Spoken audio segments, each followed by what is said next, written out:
In September of 1975, at the height of his fame, Elvis Presley stood before an audience of 18,000 people at the Midsouth Coliseum in Memphis, Tennessee. But amidst the electrifying energy and adoration of his fans, Elvis found himself confronted with something far greater than the spectacle of his performance. As he serenaded the crowd with "Can't Help Falling in Love," a single voice cut through the music, shattering the rhythm of the evening. A mother's cry, laced with desperation and love, echoed through the arena. What followed next would forever change the course of Elvis's life. The evening had been like any other concert. Crowd roaring, lights flashing. Elvis in his prime. Yet, hidden within the crowd, sat a boy who wasn't supposed to make it through the night. 7-year-old Danny Sullivan, battling terminal leukemia, had one last wish to see Elvis. Against all odds, his parents managed to get tickets for the show, seats that were far from perfect, but for Danny, they were a dream come true.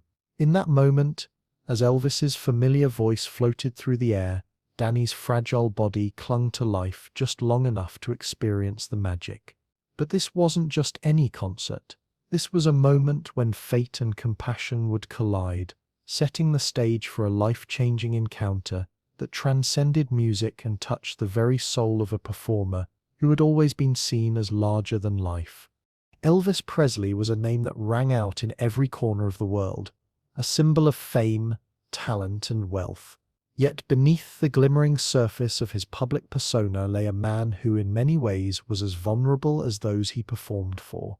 The glitz and glamour of the stage, the roaring applause, the endless demand for his time and energy, it was all a heavy weight for someone who, like everyone else, longed for deeper connections.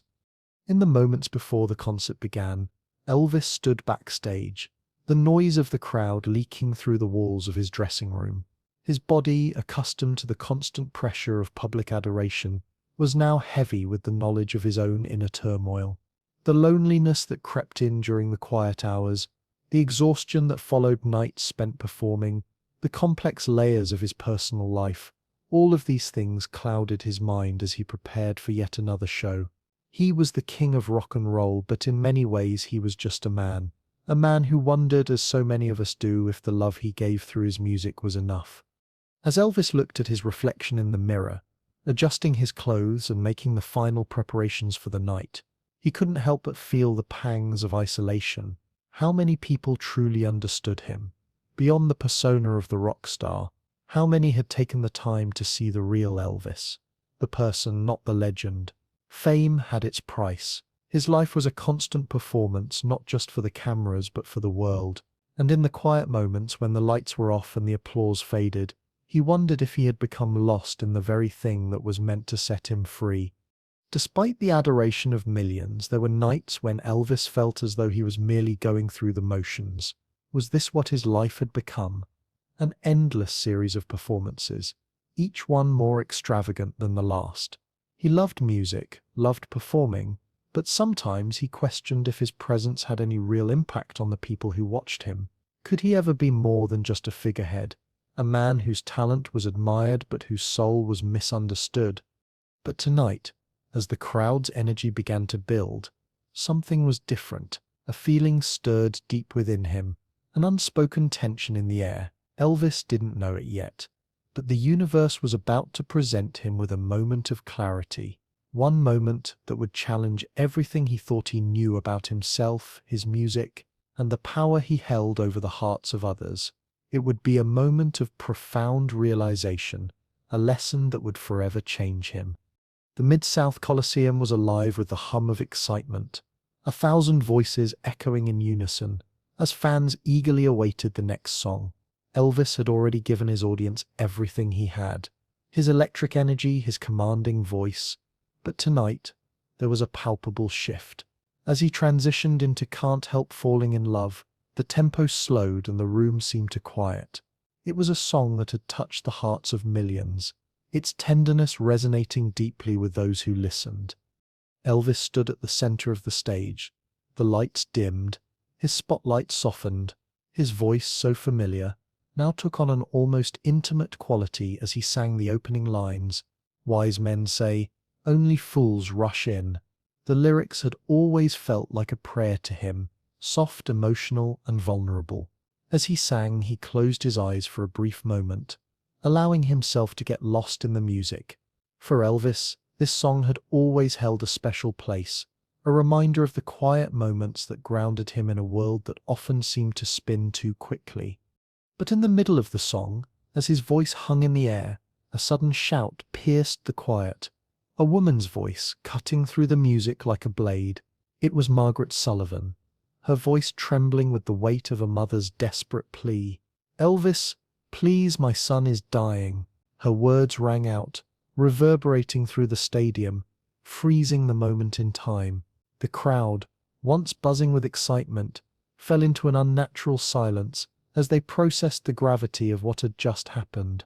Elvis paused, his expression shifting from confusion to concern.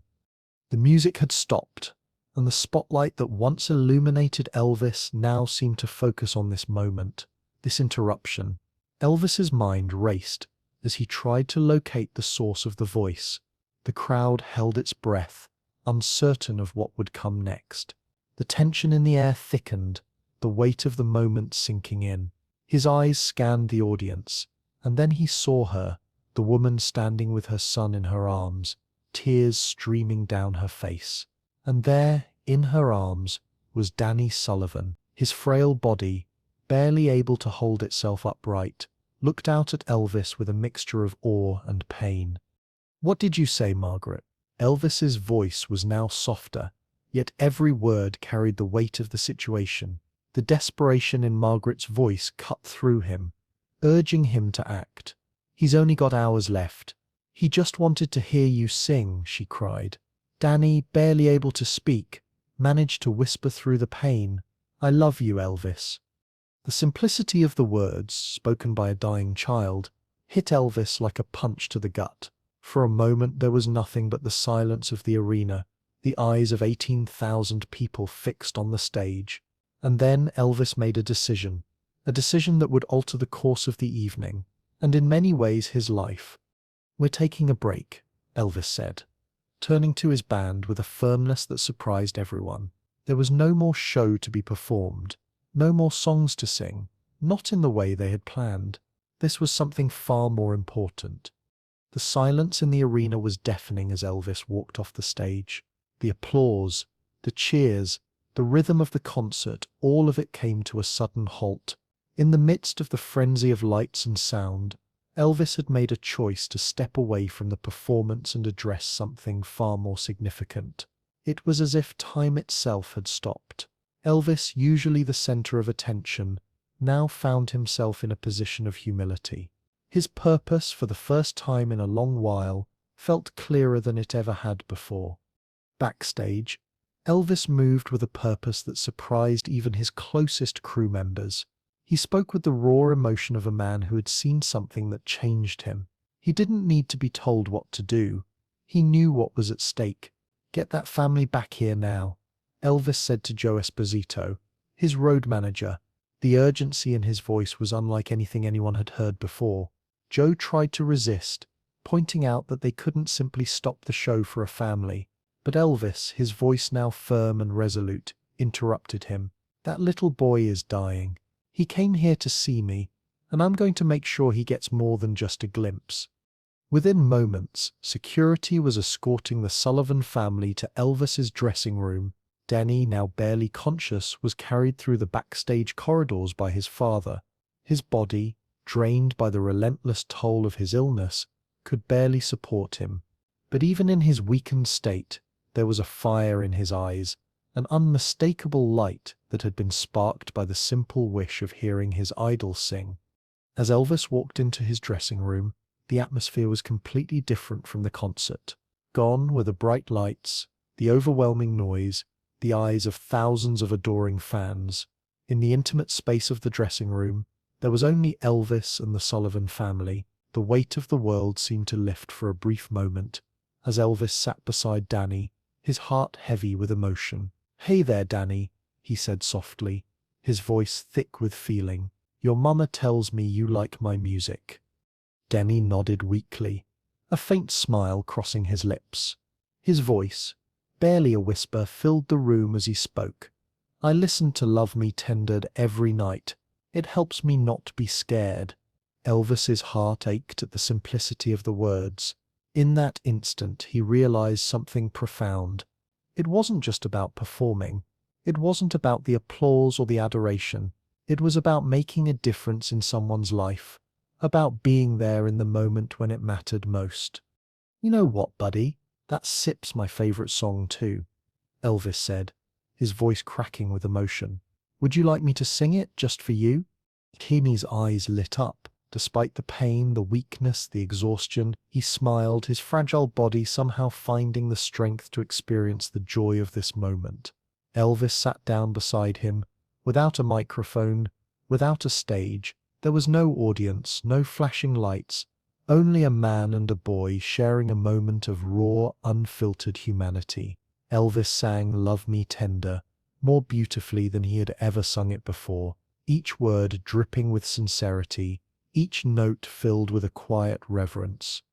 Back in the arena, the audience waited in silence, unsure of what was happening.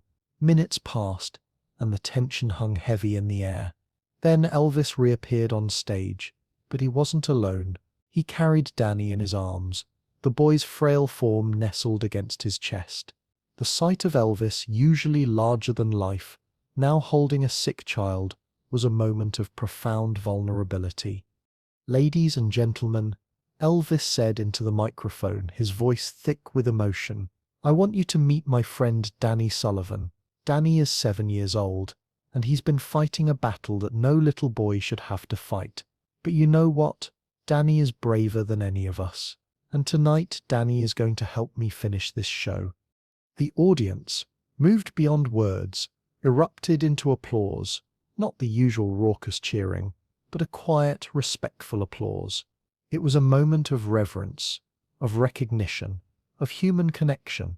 Elvis, the king of rock and roll, had taken his rightful place not just as an entertainer, but as a symbol of something much deeper, a reminder that we are all connected, no matter how far apart we may seem.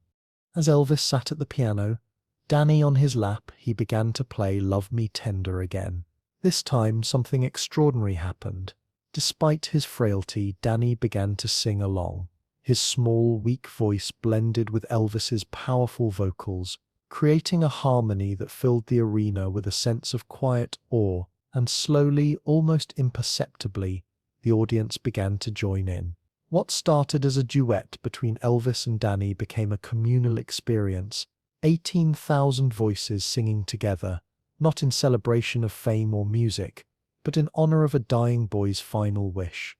When Elvis returned to the stage carrying Danny Sullivan in his arms, he wasn't just performing for an audience of 18,000 people.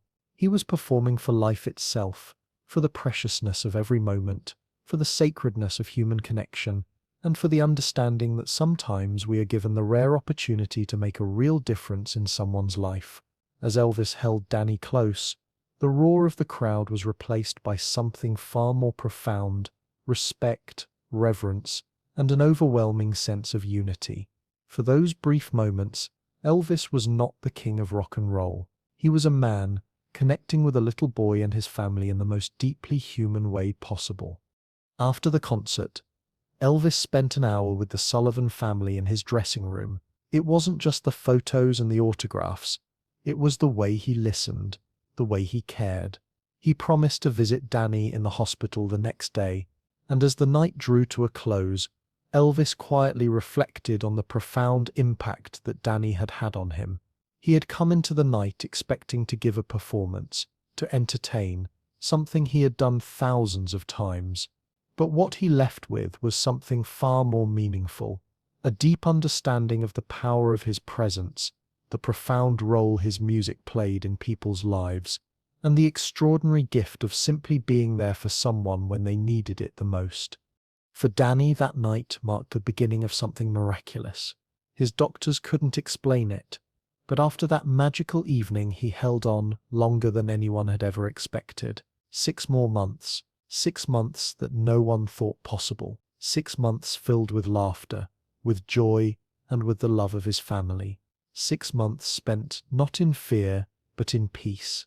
And even when Danny's time finally came, there was no fear of the end. He had been shown a love so powerful, so pure, that it had carried him through the hardest days of his life. That night at the concert was more than a dream fulfilled. It was a gift that transcended time, a gift that gave Danny the strength to face his final days with a heart full of love. The impact of that night lingered long after the final curtain call. Elvis, forever changed by his encounter with Danny, began to see his concerts in a new light. No longer just an entertainer, he now understood that his music had the power to heal, to comfort, and to connect. He started to pay more attention to his audience, recognizing the faces in the crowd who were struggling, those who came not just for the show but for something deeper. He made it a point to connect with sick children at his concerts, not always in such dramatic fashion, but always with the same understanding of the responsibility he carried. The story of Danny Sullivan became a part of Elvis's legacy, one that went far beyond the world of music. It was a story of compassion, of empathy, and of human connection. And it was a story that changed not only Elvis, but also the people who witnessed it. Elvis kept Danny's baseball cap for the rest of his life, a constant reminder of the boy who had reminded him of the true meaning of his work. The cap was found in his bedroom at Graceland after his death, along with letters from Danny's family and photos from that unforgettable night. In 1982, the Sullivan family established the Danny Sullivan Foundation, which granted final wishes to terminally ill children. The foundation's motto, taken from Elvis's words that night, became a guiding light for the organization. Is there something more important than the show? The foundation has since granted over 10,000 wishes, many of them involving meetings with their favorite performers. Elvis's decision to stop his show that night wasn't just about the moment. It was about a lasting legacy, a reminder to us all that sometimes the most important things in life happen when we choose to stop everything and pay attention to what truly matters.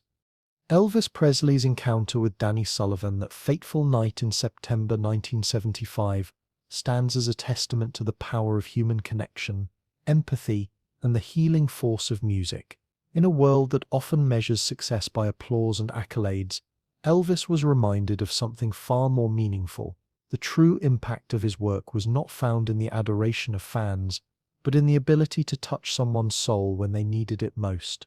That night, Elvis wasn't just singing for his audience, he was singing for life itself, for the simple and profound beauty of being there for one another, especially in moments of pain and uncertainty. The lesson Elvis learned from Danny's wish was one that transcended the confines of the stage.